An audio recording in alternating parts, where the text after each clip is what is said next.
Jonathan, mon plaisir, est-ce qu'il est ici? Oui, il est en arrière. Hein? Mais juste pour dire, là, je voudrais encourager, moi aussi, le ministère de la Villa du Carmel. Ça fait plusieurs années que je suis impliqué là-bas, avec mes enfants aussi. Ça a été une bénédiction pour moi, pour ma famille. Fait qu'on s'implique dans les corvées, dans les camps. Et puis, pour dire, Jonathan, là, c'est un drôle de bon gars. Un gars vraiment compétent, humble, et puis il avait une grosse job. Il a délaissé sa grosse job avec le super de gros salaire pour s'occuper de la Villa du Carmel, s'impliquer à l'Église. C'est vraiment des gens vraiment corrects. Et c'est un beau ministère. L'été passé, j'étais là, dans le camp anglais, à emporter les messages. Fait que c'était 25 messages pendant 2 semaines, le matin, le soir. Et là, tu as des jeunes qui sont intelligents, des non-croyants, puis qui se posent beaucoup de questions. Plus, il y a les temps de cabine, ça fait vraiment du bon travail. Là. Après 25 fois, puis on avait tout fait un survol de la Bible. Et puis, ils comprenaient pas mal comment ça marche. Après tout ce temps-là, puis qu'ils reviennent aussi d'année en année. Fait que c'est vraiment un beau ministère pour le Seigneur. Et l'Église ici a décidé de soutenir, d'avoir une bourse pour, si vos enfants ont des amis qui ne sont pas croyants, qui cherchent, qui voudraient aller dans un camp, l'Église va payer 100$ sur le camp. Fait que c'est à peu près la moitié du coût, c'est à peu près 229$ par semaine. Fait que l'Église, il y a 10 bourses. Fait que vous venez voir, moi ou Joël, et puis pour recevoir une bourse pour un des invités. Puis c'est pour favoriser, parce que c'est un bon moyen d'évangélisation. On voulait encourager. Donc, peut-être qu'on pourrait allumer les lumières un petit peu dans la salle, et puis je vais continuer. C'est une série de messages que j'avais commencé dans 1 Pierre. Et aujourd'hui, le message va porter... Là, j'ai pesé dessus. Des certitudes pour soutenir les croyants qui souffrent. Et les 2 certitudes, c'était la fiabilité de la Bible et son rôle pour amener au salut. Concernant la Bible, que ce qui est promis là-dedans, il y a des promesses super intéressantes pour le croyant et le croyant qui souffre. Et l'autre point, c'était l'immensité de l'amour de Dieu. C'est dans le texte qu'on va voir aujourd'hui. Et c'est des choses difficiles à expliquer, l'immensité de l'amour de Dieu. Fait qu'on va prier. Seigneur, on se réunit devant toi pour demander une grâce. Que tu puisses, par ton Saint-Esprit, appliquer les paroles que tu nous as laissées dans les Écritures, les appliquer à nos cœurs. Qu'on ressorte en ayant compris dans notre intelligence, mais aussi qu'on ait été touchés dans nos cœurs, motivés, encouragés, particulièrement ceux qui vivent des difficultés, et on en vivra tous un jour. Soutiens-nous, Seigneur, hein? Guide-nous et toi-même enseigne-nous. Dans le nom puissant de Jésus-Christ. Amen. Fait que j'aimerais faire, au départ, une petite révision, parce que ça doit faire 1 mois et demi que j'avais fait la première partie. Fait qu'on va faire ça vite. C'était pour dire là, que c'était des gens qui étaient étrangers dans une partie... Ça se voit pas bien, hein? Ça se voit-tu, ça? Ouais, peut-être que... En tout cas, c'était en Turquie, puis il y avait 5 promesses, Bithynie, Asie, puis tout ça. Et c'était des gens qui souffraient. Pourquoi est-ce qu'on dit ça, que c'était des gens qui souffraient? Bien, l'Épître le dit. Hey, là, je pèse, puis ça ne marche pas. Et là, c'est un peu spécial, la Cappadoce, parce que c'était des cendres volcaniques qui étaient accumulées épais. Et puis là, les gens avaient pu creuser des résidences là-dedans, des trous. Et puis, on avait remarqué qu'il y avait des villes souterraines qui avaient été faites par des chrétiens, qui étaient persécutés. Il y en avait plusieurs, puis il y en a une, la plus grande, avait 8 étages de haut. Il y avait des canaux de ventilation. Puis quand j'étais petit, ça a donné qu'on avait été visiter ça. Et puis, il y en avait d'autres aussi, je pense, qui avaient été Mario Julien. Et puis, c'était triste de penser, je me souviens quand j'étais petit kid à 12 ans, de me dire, hey, ils vivaient comme des rats dans la terre. Puis pourquoi est-ce qu'ils persévéraient comme ça, de m'interroger? C'était des gens qui souffraient. Et puis on voit, là, il y avait une église qui était là, dans le souterrain. Puis il y avait encore des symboles là, chrétiens. Les musulmans avaient effacé les visages, là, mais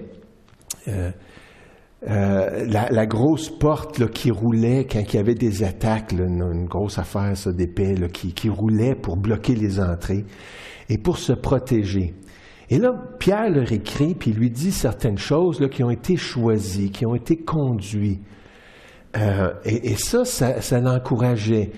Ces chrétiens qui souffraient, il nous a fait naître de nouveau pour une espérance, pour un héritage. Et ce que j'avais mentionné, c'est que quand on est dans le milieu de la souffrance, on a cette expérience-là, puis ça semble pas faire de sens. Pourquoi? Où est-ce que tu es Dieu? Comment ça se fait? Et Pierre essayait de mettre un contexte dans tout ça pour qu'il puisse comprendre un peu et plus et être encouragé. Et là, il dit, écoute, tu as été choisi, tu as été conduit, tu as été réconcilié. Tu souffres, oui, c'est un test qui est temporaire, mais c'est un test, puis c'est important, puis qui a du sens, et qui a un but, et qui va avoir aussi un futur, une espérance, un héritage. Fait qu'il leur présentait le big picture, qu'on pourrait dire, le gros portrait, un contexte pour pouvoir être encouragé à travers la souffrance.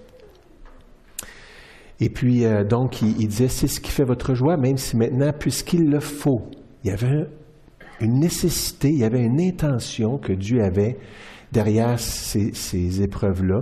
Vous êtes pour un peu de temps attristés par diverses épreuves.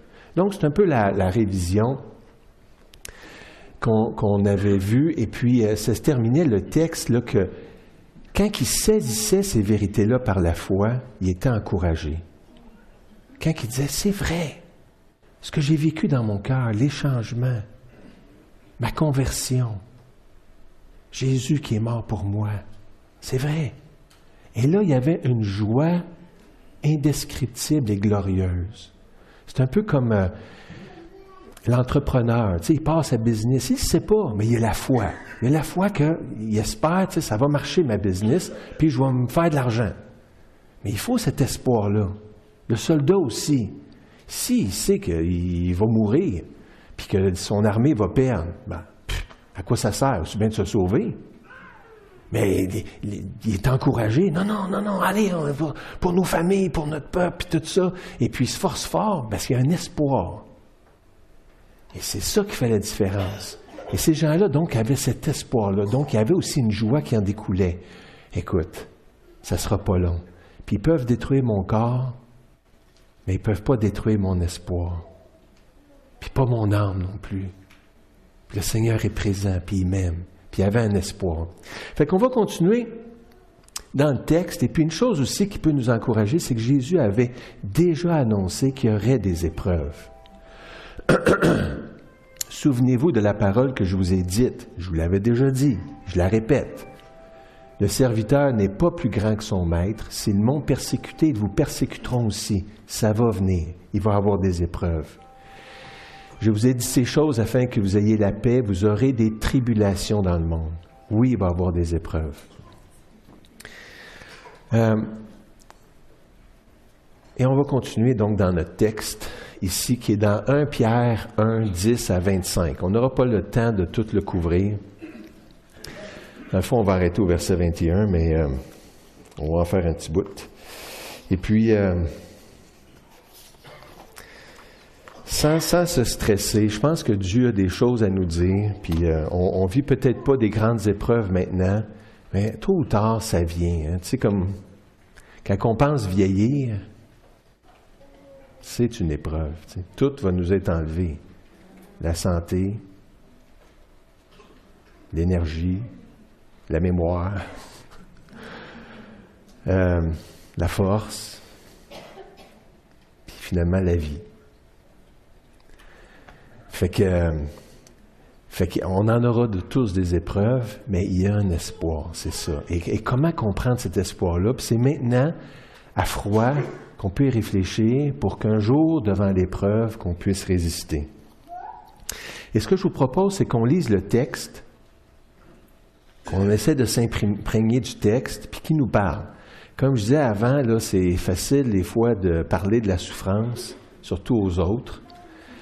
Mais c'est comme les amis de Job. On peut se mettre dans le trouble comme ça. Fait que j'aime mieux autant lire le texte et puis ensuite on va le reprendre point par point, le texte, pour voir qu'est-ce qu'il nous dit. Les prophètes, OK, verset 10. Et là, il va parler des Écritures. Quand je disais qu'un des points d'encouragement pour les chrétiens qui souffraient, c'était les Écritures. Ça commence justement en parlant des prophètes, qui ont parlé de la grâce qui vous était réservée, ont fait de ce salut l'objet de leurs recherches et de leurs investigations. Ils cherchaient, ils voulaient vraiment savoir, ça les intéressait énormément au plus haut point. Ils cherchaient à découvrir l'époque et les circonstances indiquées par l'Esprit de Christ. Quand même spécial, hein? L'Esprit de Christ, l'Esprit Saint, qui est l'Esprit de Christ, était là même avant que Jésus vienne. Ah oui, c'est le Fils de Dieu. L'Esprit de Christ qui était en eux, lorsqu'il attestait d'avance les souffrances du Messie et la gloire. Il y avait deux choses, les souffrances et la gloire, dont elles seraient suivies. Il leur a été révélé aux prophètes, donc, que ce n'était pas pour eux-mêmes, mais pour vous, qu'ils étaient au service de ce message. Ah, là, j'ai une révélation, c'est pas pour moi, c'est pour des gens plus tard qui vont venir. C'était pour vous, pour nous, dans le fond. On a ces Écritures-là, c'est pour nous. Les hommes qui vous ont prêché l'Évangile par le Saint-Esprit envoyé du ciel vous ont maintenant annoncé ce message dans lequel les anges eux-mêmes désirent plonger leur regard. Les anges sont fascinés par cet Évangile-là. Ça se peut-tu comment Dieu les a aimés, ces petites créatures-là? C'est pourquoi tenez votre intelligence en éveil. Je sais qu'il y a différentes traductions ici, mais j'aimais celle-là parce que c'est plus facile à comprendre. Soyez sobre et mettez toute votre espérance dans la grâce qui vous sera apportée lorsque Jésus-Christ apparaîtra. Fait qu'il y avait des prophéties, puis là, il y a un « c'est pourquoi ». Fait que là, sachant tout ça, mettez toute votre espérance dans la grâce quand Christ apparaîtra. Il y a des choses qui s'en viennent. C'est arrivé, ça va revenir. Aussi vrai et aussi concret que c'est arrivé. En enfant obéissant, ne vous conformez pas aux désirs que vous aviez autrefois quand vous étiez dans l'ignorance. Au contraire, puisque celui qui vous a appelé est saint, vous aussi soyez saints dans toute votre conduite. En effet, il est écrit, vous serez saints car moi je suis saint. Et si c'est comme à un père que vous faites appel à celui qui juge chacun conformément à sa manière d'agir, sans faire de favoritisme, conduisez-vous avec une crainte respectueuse pendant le temps de votre séjour sur la terre. Vous le savez en effet, ce n'est pas par des choses corruptibles comme l'argent ou l'or que vous avez été rachetés. Et c'est ça mon deuxième point ici, c'était sur l'amour immense de Dieu pour nous. Que ce n'est pas par de l'argent ou de l'or que vous avez été rachetés de la manière de vivre dépourvue de sens, que vous avez transmise vos ancêtres, mais par le sang précieux de Christ, qui s'est sacrifié comme un agneau sans défaut et sans tache. Prédestiné avant la création du monde, il a été révélé dans les derniers temps à cause de vous et à cause de nous. Par lui, vous croyez en Dieu qui l'a ressuscité et lui a donné la gloire, de sorte que votre foi et votre espérance reposent sur Dieu. Donc, on va reprendre le texte à partir du verset 10, OK? Fait qu'on a les prophètes ici qui vous ont parlé de la grâce. Puis la grâce, c'était de recevoir, d'être sauvé, un salut, délivré. De la grâce qui vous était réservée, qui ont fait de ce salut l'objet de leur recherche et leur investigation. Qui étaient ces prophètes-là? Ben, il y a les auteurs des 37 livres de l'Ancien Testament qui ont écrit ces choses-là. Puis il y avait 150 prophéties qui parlaient de Jésus, de ce salut-là, la grâce, le salut. Et puis l'époque, les circonstances là, qui cherchaient à comprendre. Puis des fois, on est dur de compreneur, hein, puis les disciples étaient durs à comprendre aussi, mais les autres, il y avait de la difficulté à comprendre. Et puis, donc, ils cherchaient à comprendre l'époque et les circonstances. Et quand ils ont écrit ça, c'était 400 ans à 1400 ans avant que Jésus vienne. Là, ça fait du temps, ça, avant. Et puis là, il y avait tout ce temps-là avant, mettons 1000 ans avant, l'Esprit de Christ vient, leur révèle des choses, il les écrit. Il cherche à comprendre. C'est pas pour moi, ça va être des choses à venir. Et ça parle, il attestait d'avance les souffrances du Messie et la gloire dont elles seraient suivies. Puis pour eux autres, c'était difficile à comprendre. Mais écoute, il va-tu souffrir ou il va-tu être dans la gloire? C'était tout comme un pain, un bloc. Puis ils n'arrivaient pas à différencier ça.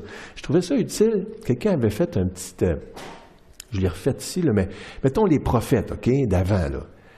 Là, l'Esprit de Christ leur révèle des choses, les souffrances et la gloire. Et là, il y avait comme deux choses, les souffrances et la gloire, puis c'est comme deux sommets de la révélation. Puis eux autres, ils regardaient comme dans ce sens-là, puis ils voyaient comme ensemble, rapprochés des deux sommets, mais ils ne voyaient pas qu'il y avait une grosse vallée entre les deux. Mais même nous autres, on ne la voit pas. Mais ils la voyaient comme étant un seul événement. Il y avait les souffrances, qui serait un premier événement, et puis il y aurait la gloire aussi au retour du Seigneur. Fait qu'il y avait une première venue, mais après être venu dans la souffrance, il va revenir dans la gloire, mais eux autres n'avaient pas cette dimension de profondeur-là pour voir qu'il y avait au moins 2000 ans, l'Église, qui serait entre ces deux sommets-là. Mais écoute donc, ils cherchaient à comprendre. Il leur a été révélé que ce n'était pas pour eux-mêmes, mais pour vous. Le message qui était, ils ont prêché l'Évangile, c'était ce message-là. Et puis les anges eux-mêmes désirent de plonger le regard, on en a parlé un peu. Et puis là, les croyants à qui Pierre écrit, comme à nous, ils ont été témoins, ils ont dit « Hey, attends une minute, là, les 150 prophéties dans l'Ancien Testament, c'est arrivé en Jésus-Christ. » Ça veut dire que il y avait une intention dans ça, c'était planifié. Ça veut dire que ça mène à quelque chose. Ça veut dire que Dieu est derrière ça. Ça veut dire que même si je souffre, Dieu est en train d'orchestrer quelque chose. C'est dans ce sens-là que ça les encourageait. Bon, les anges, on va les laisser faire. Et là, j'avais trouvé ça intéressant, c'était l'importance de la révélation de la parole de Dieu. J'explique le petit dessin, OK? On a ici les gens qui ont une pensée humaine autonome. Fait que des raisonnements humains autonomes qui pensent que, écoute, il y a l'évolution, et puis Dieu n'existe pas, on est le fruit du hasard, un accident de la biochimique, et puis qui ont certaines valeurs indépendantes de Dieu. Et eux autres, ce qui attaquent, c'est le fondement, la parole de Dieu, la révélation, la Bible, que ça a été changé. Ça a été tripoté avec le temps, c'est sûr, ça a changé, voyons, de bouche à oreille. On n'a plus la vraie histoire. De toute façon, c'est des hommes qui ont écrit ça. Avez-vous déjà entendu ces objections-là? Puis là, ça vient nous attaquer. Et puis là, ici, dans le dessin, il y en met un là, qui tire aussi en bas. Là. Il y en a même parmi les chrétiens qui remettent en question la parole de Dieu. Il y en a d'autres qui shootent d'autres affaires. Il y en a qui shootent juste les petites ballons, mais c'est pas ça le fondement. Le fondement, c'est ça. Il y en a d'autres qui se donnent sa job, il y en a d'autres qui se chicanent entre eux. Mais, et puis il y avait ce psaume-là, quand les fondements sont renversés, le juste, que ferait-il? Et donc, c'est de défendre ce que les prophètes nous ont transmis. On peut-tu s'y fier ou non? Eux autres, leur foi était fortifiée parce qu'ils s'y fiaient. Des promesses, on les a chantées. Combien grandes tes promesses, ô Jésus, quelque chose comme ça. Là. Mais que si c'est des vraies promesses, puis ça tient, puis ça n'a pas été changé, on va être encouragé. Si notre foi en la parole de Dieu est ébranlée, Ça ne nous apportera rien. Et là, j'aimerais juste prendre une petite parenthèse, peut-être un 10 minutes, pour parler une évidence. Dans le fond, dans le cours Les Explorateurs, on parle un petit peu de ça. Là. Pourquoi est-ce qu'on pourrait se fier à la Bible? Et un des points, pourquoi, tu sais, il y en a qui disent, la Bible est un livre inspirant, mais pas nécessairement un livre inspiré. Toute la différence. Il y en a beaucoup de livres inspirants, mais ce n'est pas vraiment inspiré de Dieu. Pourquoi, toi, comme chrétien, tu crois que ce serait un livre inspiré? Ah ouais, explique. Et puis, mais il y a des bonnes raisons pour ça. Il y a bien des questions concernant la Bible, puis il y a bien des réponses aussi. Et ce que j'aimerais vous proposer, c'est que dans la Bible, Dieu il dit, moi je sais tout. Je suis omniscient. J'ai la capacité de prédire l'avenir. Puis on va voir des versets qui disent ça. Dans Ésaïe, « Je suis l'Éternel, c'est là mon nom, je ne donnerai pas ma gloire à un autre, ni mon honneur aux idoles. Voici les premières choses se sont accomplies, et je vous en annonce de nouvelles. Avant qu'elles arrivent, je vous les prédis. » Puis là, ce n'est pas des prédictions là, vagues. C'est comme le petit chant, là, la vache va sauter par-dessus la lune. Ça prédisait que les hommes allaient atterrir sur la lune avec Apollo. Non, c'est pas sérieux, ça. C'est trop vague. T'sais, on veut des vrais noms, des vraies places, des vrais... Au premier degré. Il faut que ce soit compréhensible au premier degré. Et c'est ce qu'on va voir un peu. Un autre verset qui dit que « Déclarez-le et faites-les venir, qu'ils prennent conseil les uns aux autres, les uns des autres. Qui a prédit ces choses dès le commencement et depuis longtemps les a annoncées? N'est-ce pas moi l'Éternel? » Et que c'était comme sa signature. « Il n'y a point d'autre Dieu comme moi, je suis le seul Dieu juste qui sauve. » Et la preuve, c'est les prophéties. Je vous annonce des choses, puis vous allez voir, ça va se réaliser. Ça, c'est ma signature. Et dans la Bible, ça donne bien. Le tiers de la Bible, c'est des prophéties. 2500 prophéties rapportées dans la Bible. 2000 se sont déjà accomplies, sont donc vérifiables. C'est le fun. C'est comme un témoin en cours. On le fait parler. Plus tu le fais parler, les avocats, ils analysent là, tout ce qu'il dit pour voir s'il ne va pas se tromper. Ils aiment ça quand il parle. Mais là, on parlait, il y en a 2500 prophéties. Puis il y en a 500 qui concernent le futur, qui ne sont pas encore réalisées, mais qu'on attend. Quelles sont les probabilités qu'autant de prophéties se réalisent? Et puis juste pour le fun, OK? Il y en a qui ont fait comme des petites études. Mettons la naissance à Bethléem. Ça, c'était prédit. Et toi, Bethléem, Ephrata, la plus petite dans les milliers de Juda. Il y avait des milliers de villages.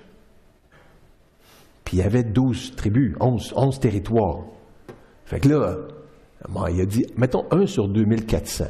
Mais même juste dans Juda, il y en avait des milliers, sans compter les autres territoires. Non, OK.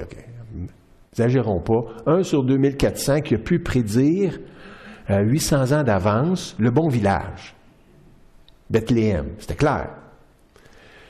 Qui serait précédé d'un messager. Est-ce que quelqu'un est déjà venu avant votre naissance, dire à votre mère que mettons, Louis va naître et Louis sera grand et Louis... il n'y en a pas beaucoup qui ont eu un messager qui est venu avant votre naissance. En connaissez-vous même quelqu'un qui a eu un messager qui annoncerait sa naissance? J'en ai pas connu, mais il dit, c'est pas grave, on va mettre 1 sur 2. Que ça arrive à une personne sur 2. Il n'est pas généreux, hein?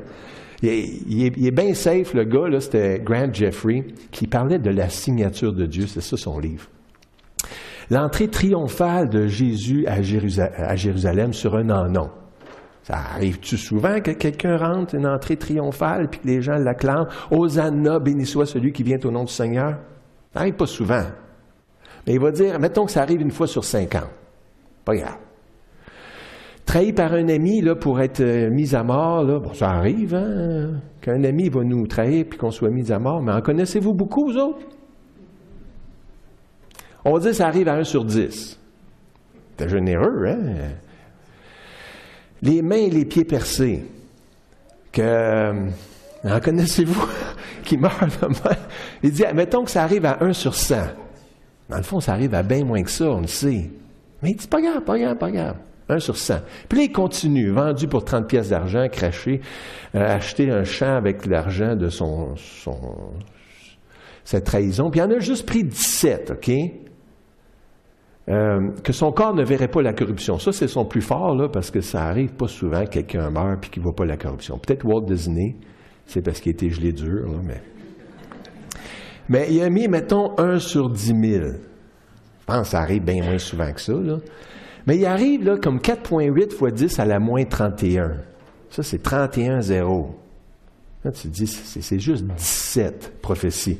Il y en a un autre, SMAT, puis un professeur de mathématiques.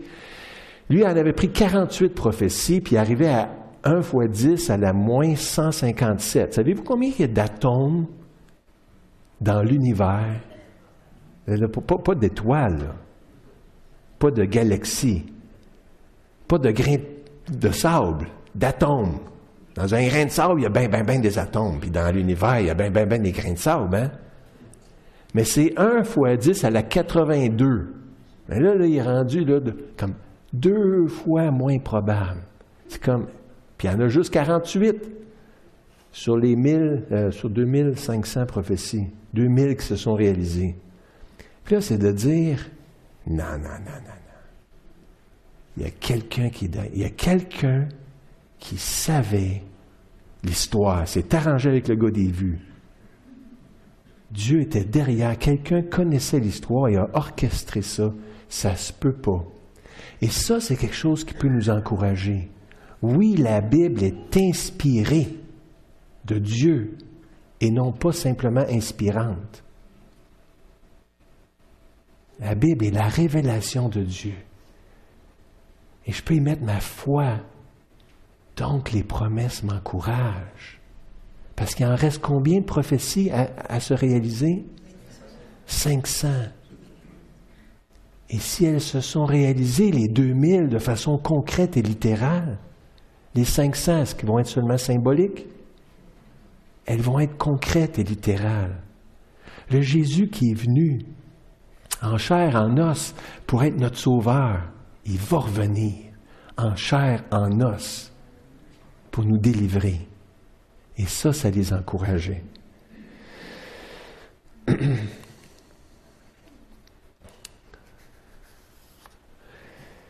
Donc, c'est ça ici. Il leur a été révélé à ces prophètes-là que ce n'était pas pour eux, mais pour vous, que c'était un encouragement. Attends une minute, là, moi, là, ces promesses-là, j'y tiens. Jésus l'a dit, je vais revenir, je vous prépare une place et vous serez pour toujours avec moi. J'y tiens, c'est vrai, ça m'encourage. Et que même les anges, en tout cas, c'est ça, les miracles, des prophéties affermissent, c'est une faute, le miracle des prophéties affermit la foi des croyants qui souffrent.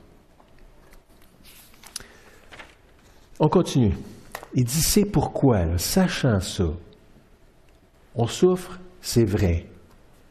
Tenez votre intelligence en éveil.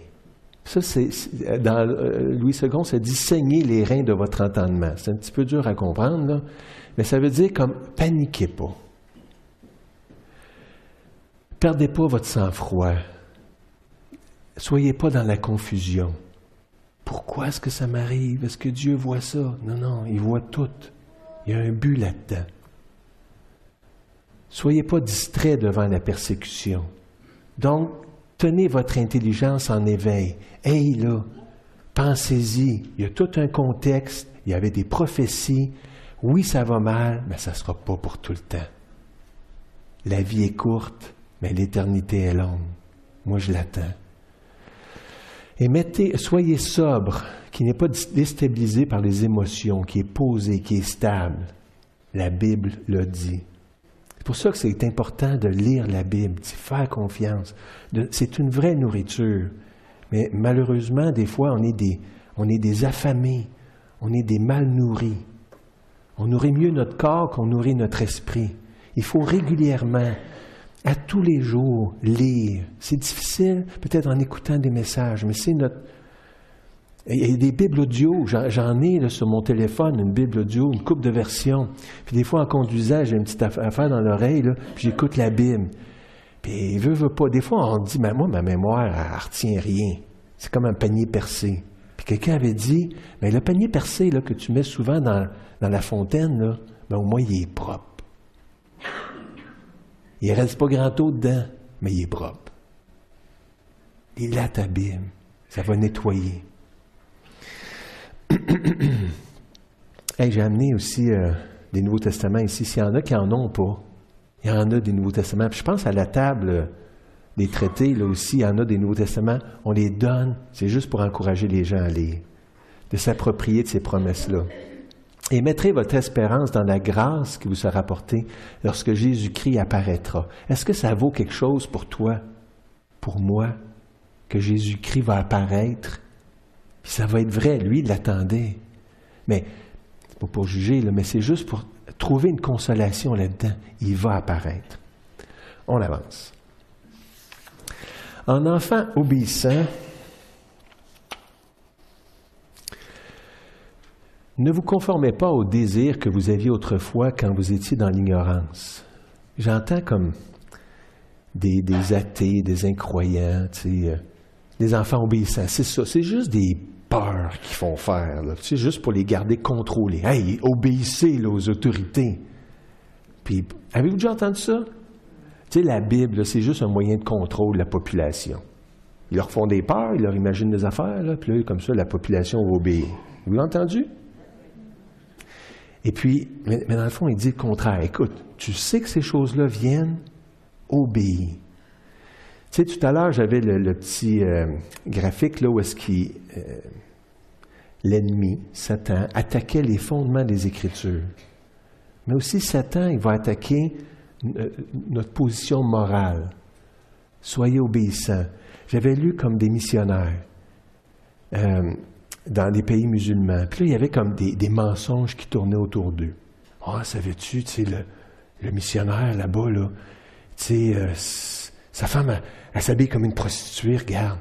Et puis, le missionnaire, là, il avait menti à Ahmed. » Fait que là, les gens avec qui il travaillait, puis le missionnaire, puis qui rendait service, ces rumeurs-là, là, les gens du village sont méfiants. Ils ne parlent plus autant. Et donc, il y a des mensonges pour venir nous attaquer. C'est un des moyens. C'est pour ça qu'il dit, sois obéissant. Conforme-toi pas au désir que tu avais autrefois, quand tu étais dans l'ignorance. Marche droite. C'est important, parce que tu vas te faire attaquer, tu vas te faire critiquer. Il va y avoir des rumeurs sur toi. Au contraire, puisque celui qui vous a appelé est saint, vous aussi soyez saints dans votre conduite. Donc c'est ça, Satan est sournois. S'il ne discrédite pas les Écritures, il va aussi avoir une stratégie pour nous discréditer moralement.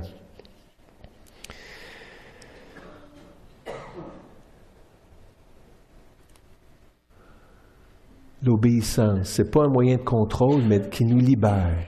Puis, tu sais, les désirs que vous aviez autrefois, qui étaient centrés sur nous, fais-toi plaisir, pense à toi-même. Non. Ça va tout passer. Le Seigneur demeure. Moi, c'est pour l'éternité que je travaille. Avant, c'est moi qui étais dans l'ignorance. Je ne pensais pas à l'au-delà qui s'en venait. Et si c'est comme un père que vous faites appel à celui qui juge chacun conformément à sa manière d'agir sans faire de favoritisme, conduisez-vous avec une crainte respectueuse. C'est un encouragement encore là à prendre le message au sérieux. Je n'allongerai pas sur ça, c'est parce que c'est la suite qui m'intéresse surtout. C'est ces versets-là. Et là, on va prendre un peu plus de temps pour essayer de s'imaginer. Qu'est-ce que c'est qui est là-dedans? Vous le savez, en effet, ce n'est pas par des choses corruptibles comme l'argent ou l'or que vous avez été rachetés. De la manière de vivre dépourvue de sens que vous avez transmise vos ancêtres. Mais on a été rachetés par le sang précieux de Christ, qui s'est sacrifié comme un agneau sans défaut et sans tache, parfait, moralement parfait. Et c'était sur cette notion-là de s'être sacrifié, Et puis, c'était pas par de l'argent ou par de l'or. Puis pourquoi qu'il fallait un sacrifice? Souvent, les gens demandent ça. Ouais, mais il n'aurait pas pu, tu sais, c'est Dieu, il est amour, il est miséricordieux. Il aurait pu effacer ça, c'est pas grave, rentrer tout le monde au ciel, allez, c'est pas grave. Je comprends, personne n'est parfait. Fait que, ouais, c'est correct. On oublie ça. Hein, moi, je suis amour. Il fallait un sacrifice pour que l'honneur, la sainteté, la justice de Dieu soit honorée, soit respectée. Quelque chose de mal avait été fait dans son univers, puis Dieu dit, moi, je ne peux pas tolérer ça. Fait que soit le coupable du mal qui a été fait dans mon univers, ça peut être simplement une pensée d'orgueil. Ah, il y a une pensée d'orgueil. Oui, je ne peux pas tolérer ça, moi. Fait que, bon, le coupable doit être séparé de moi éternellement, ou que quelqu'un sans péché porte sa punition à sa place. Il y a une petite possibilité de ça. Mais il n'y en a pas beaucoup qui sont sans péché. Mais je suis prêt pour honorer ma justice et ma sainteté, c'est comme ça que ça marche. C'est pour ça qu'il fallait un sacrifice. Et là, ça parle de notre manière de vivre qu'on a été racheté. Il dit, ça devrait changer ta vie, le fait que tu as été racheté. Puis c'est pas par de l'argent ou par de l'or. Tu sais, ça, c'est comme une rançon en argent. Puis je pensais, vous vous souvenez de ça tout récemment, hein? Les 2 Japonais qui ont été pris par l'État islamique. Combien est-ce qu'ils demandaient de rançon? 200 millions de dollars. Est-ce qu'ils ont trouvé une rançon? Il disait, les Japonais sont pleins d'argent. Puis ils avaient prévu 200 millions de dollars justement pour lutter contre l'État islamique. On va leur demander une rançon de 200 millions. Mais il n'y a pas eu de rançon. Ça aurait été beau. Tu sais, je voyais lui comme en détresse, de la peur devant la mort. Mais il n'y a pas eu de rançon. Ça aurait été déjà bien, là, tu sais, une rançon en argent. Et puis là, je pensais à ça, tu sais, ceux qui ont sacrifié leur vie, juste pour méditer sur ce que c'est. Et puis, il y avait un événement dernièrement, tu sais, le Time Magazine avait fait la personne de l'année. C'était les intervenants pour la crise de l'Ebola. C'était beau, hein? Les gens brillants, des infirmières, des qualifiés, des médecins, des gens super intelligents, compétents. Tu sais, ça, c'est le gars, l'Américain, le chrétien, qui avait été là-bas pour traiter des gens, puis il avait attrapé la maladie. Il est revenu, puis il a été sauvé aux États-Unis. Une extrémiste s'est fait critiquer à mort aussi. Mais des gens qui ont risqué leur vie. C'était pas sûr qu'ils allaient mourir, mais il y en a qui sont morts, puis ils savaient, puis ils y allaient. C'est beau, hein, quand même. Tu dis, ça, c'est quelque chose. Puis même le Time Magazine, il dit ça, là, on ne le voit pas, ce gars-là. Mais il dit, c'est une grande personne de valeur. Il risque sa vie. C'est quelqu'un. Et puis là, quand tu regardes ça, oui, c'est vrai, c'est quelqu'un. Beaucoup d'honneur pour ça. Et puis, il y avait ce gars-là, George Tyson, 61 ans. Il a poussé son fils. Quand le char qui est là, il s'en venait sur eux. Puis son fils était 32 ans, il était handicapé. Et puis, il l'a poussé. Et puis, quand le Vauxhall Corsa, as it drove towards them, puis là, l'auto s'en venait, puis il est mort. Il a donné sa vie. Puis, c'était un bon gars. Mais pour son enfant, tu te dis, ouais, OK, non, ça se comprend plus. C'était son enfant, puis il était handicapé, puis il l'a pris en pitié, puis il a pris une chance. Puis il a donné sa vie. Puis c'est quand même spécial. Et puis, il y avait une autre histoire, et puis celle-là, c'était comme plus touchant, je trouvais. C'était pour des enfants encore, mais c'était des enfants étrangers, qui ne connaissaient pas. Et puis, si tu peux peser sur la petite flèche, quand on va partir le film, quand je vais te le dire, c'était en Ukraine que c'est arrivé, puis il y a eu un programme spécial de reconnaissance, où il y avait invité une grande foule, là, Et puis là, il faisait repasser, puis ça avait beaucoup touché là-bas. C'était sur l'honneur du pays. C'était des rencontres qu'ils ont.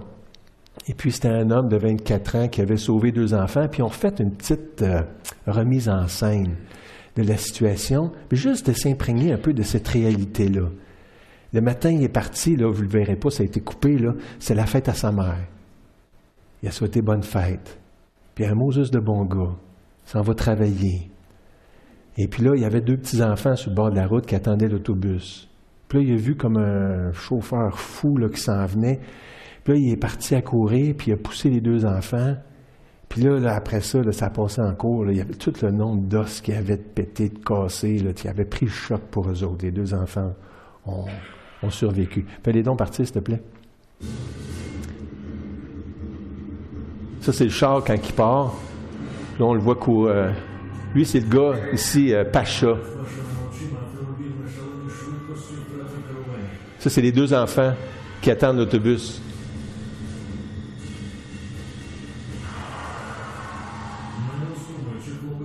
Sans hésitation, il a couru.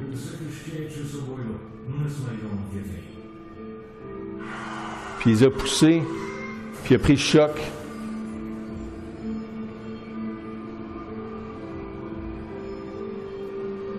Ça, c'est pendant la cérémonie. Ça, c'est une des petites filles. Artem, c'est l'autre petit gars qui a été sauvé, son ami.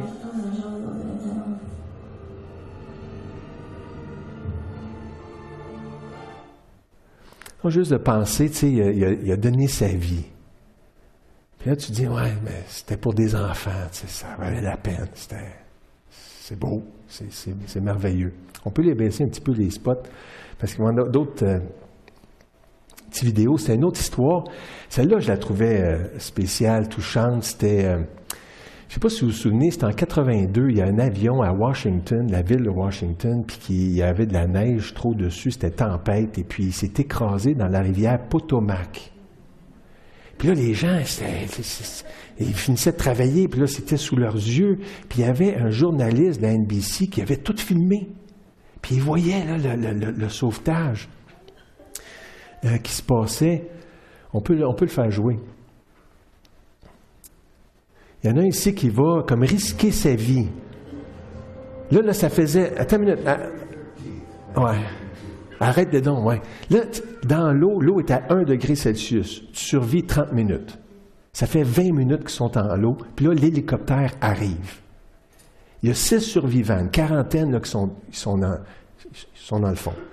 Il y en a 6 là, qui sont dehors. Et puis là, ils commencent à geler, ils sont plus capables.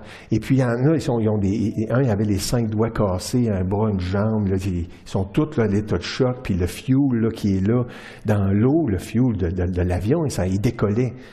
Puis ça les brûle les yeux, ils voient rien, puis ils sont en état de choc, puis gelés comme un glaçon. On peut continuer.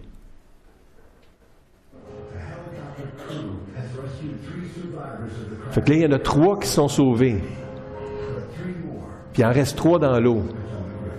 Puis il reste cette fille-là ici.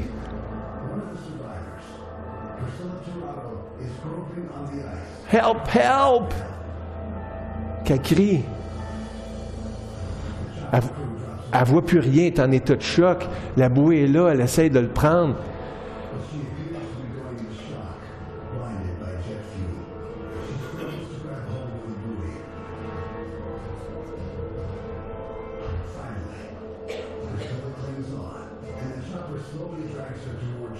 Fait que l'hélicoptère les amène tranquillement.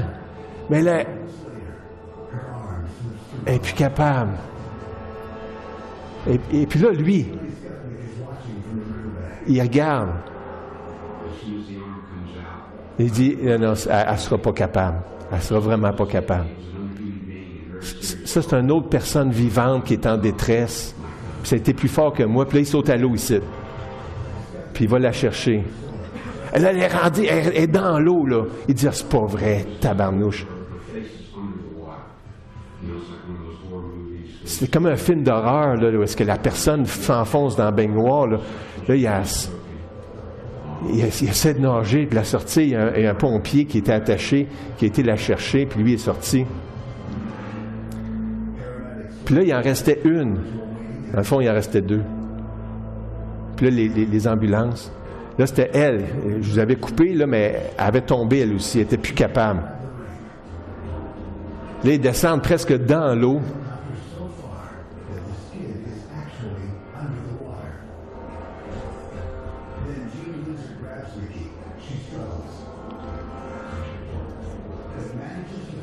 Puis là, elle a juste réussi à mettre sa jambe sur le bout du soulier. Puis il l'amène. Et puis là, il en restait un. Ce gars-là, 3 fois, il avait eu la bouée, puis il l'avait donnée à quelqu'un d'autre. 3 fois. La 6e personne.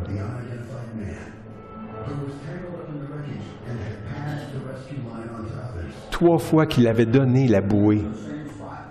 Mais il n'était plus là.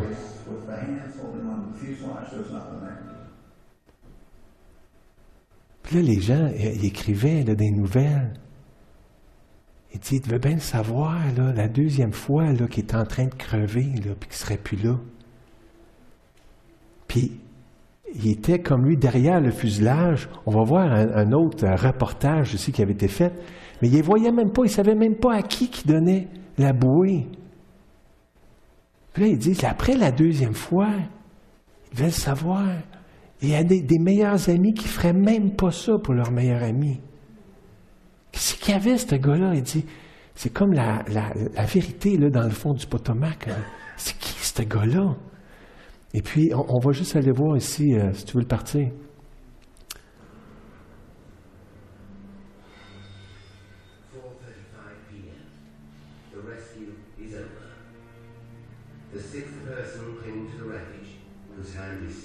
Tu vois, on voit sa main.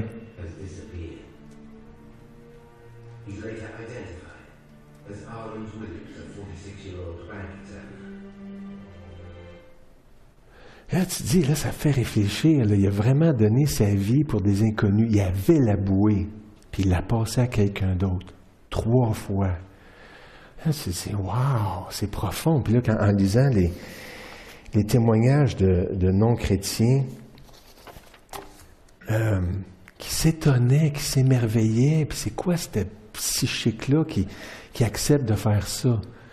Et là, si on revient à notre texte, il dit, c'est pas par des choses corruptibles, comme l'argent et l'or, que vous avez été rachetés de votre vaine manière de la manière de vivre dépourvue de sens, qui vous avait été transmise par vos ancêtres, mais par le sang précieux de Christ, qui s'est sacrifié, il a donné sa vie. Il aurait pu la garder. Il était dans le confort au ciel. Délibérément. Tu sais, on donnerait notre vie pour un enfant, notre enfant. Mais là, c'est un père qui donne son enfant pour ses ennemis. Oh ben là, il donne son enfant, puis son enfant accepte. S'il n'avait pas accepté, ça n'aurait pas été juste. Mais il concède, il accepte. Qui s'est sacrifié comme un agneau sans défaut. Puis c'était un enfant précieux. Tu sais, quand tu vis avec ton enfant à 15 ans, tu t'attaches. Quand ça fait une éternité que tu es avec ton enfant et que tu l'aimes, c'est quelqu'un de parfait. Une relation parfaite. Quelqu'un de brillant. C'est lui qui a créé la lumière. Quelqu'un d'intelligent que tu livres comme ça, qui donne sa vie. Et puis ça me faisait apprécier comment c'était. Il y en a qui se moquaient. C'est une religion de boucherie, c'est un Dieu assoiffé de sang que vous avez, ça n'a pas d'allure, puis tout ça. C'est parce que c'est ça qu'il fallait, puis tu ne le réalises pas, puis c'était pour toi, pour respecter la sainteté et la justice de Dieu. Il fallait qu'il y ait un sacrifice qui verse son sang. Et là-dedans, dans ça, il y a un encouragement, donc, pour ceux qui souffrent. C'est dit dans Romains 8, 32, « Lui qui n'a pas épargné son propre Fils, mais qui l'a livré pour nous tous, comment ne nous donnera-t-il pas aussi toutes choses avec lui? » La croix, Dieu prouve son amour en ce que lorsque nous étions encore des pécheurs, Christ est mort pour nous. C'est la preuve. Tu veux savoir que, oui, tu souffres. Oui, c'est pas juste. Non, tu ne mérites pas ça. Oui, tu te poses des questions à savoir si je t'aime. Mais la preuve est là. Dieu prouve son amour. Et qu'il y a une puissance dans le sang de Jésus. On va retourner voir l'histoire en Ukraine, le gars qui avait sauvé les 2 enfants.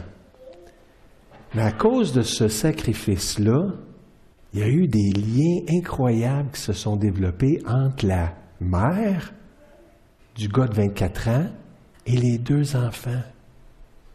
Elle dit, en mourant, Pacha, il m'a donné 2 petits-enfants. Elle les voyait à travers son fils. Quand elle les voyait, là, vous autres, vous êtes ceux pour qui mon fils a donné sa vie. Et c'est ça qui est merveilleux, c'est que quand Dieu nous voit, Dieu le Père nous voit, aussi mal fait qu'on peut être, il nous voit à travers Jésus, il nous voit aussi précieux que ça. Il dit là, vous êtes aussi, pour ceux qui nous considèrent comme ses enfants.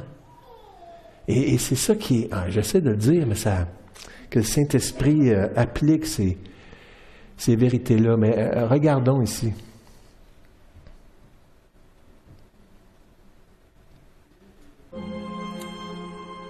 Bon là, les 2, ils vont à la tombe de Pacha. Et quand ils sont en auto, des fois, la mère a dit, il y a de la buée, c'est vite, puis ils écrivent le nom de Pacha. Ça, c'est l'ancien premier ministre qui était là aussi. Ça, c'est sa tombe. Fait qu'il y avait un attachement pour leur sauveur. Ça, c'est sa sœur et sa mère qui vont à la tombe régulièrement. Sa mère a dit qu'elle aimait les gâteaux, les bonbons, puis du lait. Puis j'y en amène des fois là-bas. Bon, c'est... Puis elle va visiter sa tombe.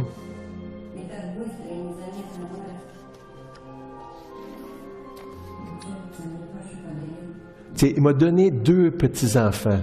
Puis là, on les voit au parc ensemble, rapprochés tout d'un coup. C'était 2 étrangers. Puis regarde, j'ai 2 petits-enfants maintenant. Puis ils l'aiment, eux autres aussi. Ben, c'est la maman de leur sauveur. Mais c'est la même chose pour nous. Des fois, on se décourage, on regarde à nous. Ouais, ben Dieu, après tout ce que j'ai fait, Dieu ne peut pas m'apprécier bien. Moi, oui, il va me laisser rentrer, tu sais, puis je vais être derrière une colonne, dans le temple. Puis, il ne me regardera pas souvent. Ça, là, c'est sûr, parce que, tu sais, moi, je ne suis pas fameux. Mais là, c'est parce qu'on regarde à nous. Mais dans la psychologie de Dieu, si on peut parler ainsi, tu n'as aucun mérite. Jésus a tout donné, il a donné sa vie pour toi. Et il te voit aussi beau que Jésus, aussi parfait. Pas parce que tu le mérites, c'est sûr que je le mérite, mais parce que le prix qui a été payé. Jésus est mort pour toi, tu as la valeur de la vie de Jésus-Christ à ses yeux. Et ça, c'est beau. Et que lui était prédestiné avant la création du monde. C'était dans un plan, c'était prévu. Même si on souffre aujourd'hui, il a été révélé dans les derniers temps à cause de vous. Par lui, vous croyez en Dieu qui l'a ressuscité. Et il lui a donné la gloire, de sorte que votre foi et votre espérance reposent sur Dieu. Et je vous l'avais dit un petit peu, j'avais vu ça sur Internet. Jésus n'a jamais dit, même si toutes les prophéties qui me concernent se sont accomplies littéralement, toutes les prophéties au sujet des derniers jours et de mon retour seront symboliques. Il n'a jamais dit ça. Aussi vrai que c'est arrivé, aussi vrai qu'il va revenir. Aussi vrai qu'on a un espoir. En chair et en os, on va le voir. On va le rencontrer. Il y en a qui disent « Ouais, mais ça peut prendre bien du temps. » Oui, mais moi, je ne sais pas, il me reste peut-être 20 ans, si je suis chanceux. Puis après ça, on va le rencontrer. Ça va être vrai. Ça s'en vient. Fait qu'on ne se décourage pas. On continue. Et puis, j'aimerais qu'on finisse par un chant. Je ne sais pas s'il y en a qui... I can only imagine. Je ne peux qu'imaginer. Qu'est-ce que ça va être? Est-ce que je vais chanter? Est-ce que je vais me mettre à genoux? Est-ce que je vais... parce que ça s'en vient, là. Est-ce que je vais lui parler, oser? Est-ce que je vais être capable de lui parler? Et puis, j'ai de la difficulté à m'imaginer. Je ne peux qu'imaginer. Fait que, on va terminer, puis après ça, on va prier. Fait qu'on va juste écouter la petite vidéo, c'est 3 minutes. Pour nous encourager dans nos moments de souffrance.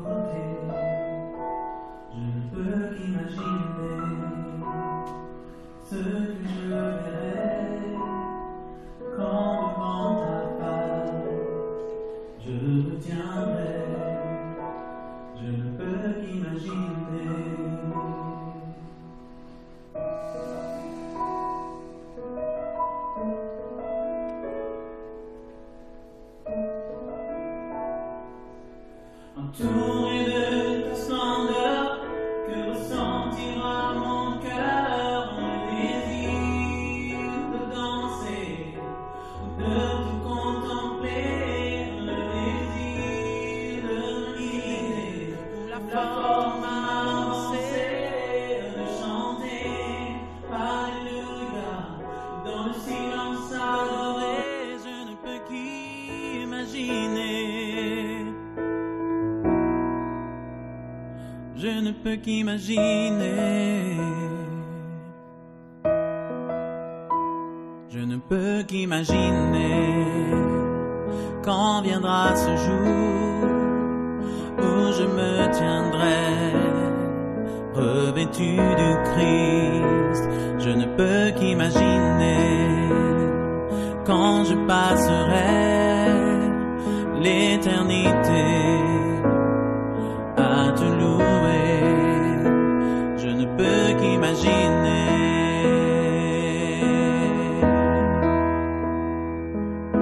Entouré de ta splendeur, que ressentira mon cœur, le désir de danser, de te contempler, le désir de m'incliner, ou la force de m'avancer, de chanter Alléluia, ou dans le silence adoré, je ne peux qu'imaginer.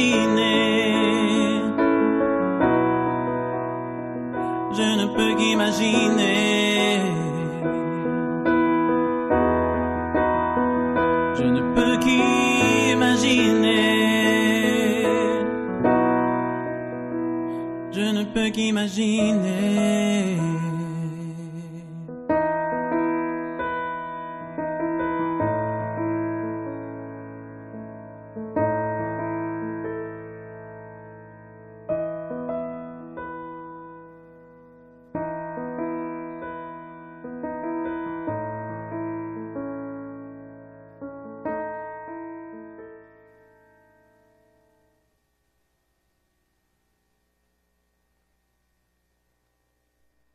Ça s'en vient, et la foi pour le croire.